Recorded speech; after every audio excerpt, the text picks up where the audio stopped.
আজকে নতুন রেসিপি আম কাসুন্দি চিকেন। সবার প্রথমে 4-5টা শুকনো লঙ্কা, 1 চামচ গোটা ধনে, 1 চামচ গোটা জিরে আর সামান্য পরিমাণে জল দিয়ে ভালো করে পেস্ট বানিয়ে নেব।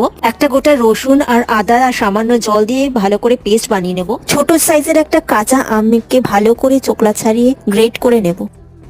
এখানে আমি 800 গ্রাম মতো মাংস নিয়ে নিয়েছি। সবার প্রথমে গ্রেট করে রাখা আমটা দিয়ে দেবো আর দিয়ে দেবো 3 টেবিল চামচ মতো দই আর 3 টেবিল চামচ মতো কাসুন্দি, 2 টেবিল চামচ সর্ষের তেল, 2 টেবিল চামচ হচ্ছে হলুদ গুঁড়ো আর তার সাথে বেটে রাখা রসুন আর আদার পেস্ট 1 চামচ দিয়ে দেবো। সবার প্রথমে তেলের মধ্যে আলুটাকে ভালো করে ভেজে নেব।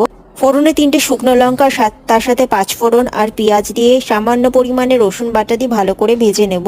তারপর আদা বাটা, রসুন বাটা, জিরে ধনে লঙ্কা বাটা দিয়ে ভালো করে কষিয়ে নিয়ে ম্যারিনেট করে রাখা মাংসটাকে দিয়ে ভালো করে কষিয়ে নেব জল দিয়ে। এবারে ভেজে রাখা আলু আর সামান্য জল দিয়ে সেদ্ধ করে নেব। আমার রান্না কমপ্লিট হয়ে গেছে। এই রান্না ভালো লাগলে লাইক, শেয়ার আর সাবস্ক্রাইব করতে ভুলবেন না।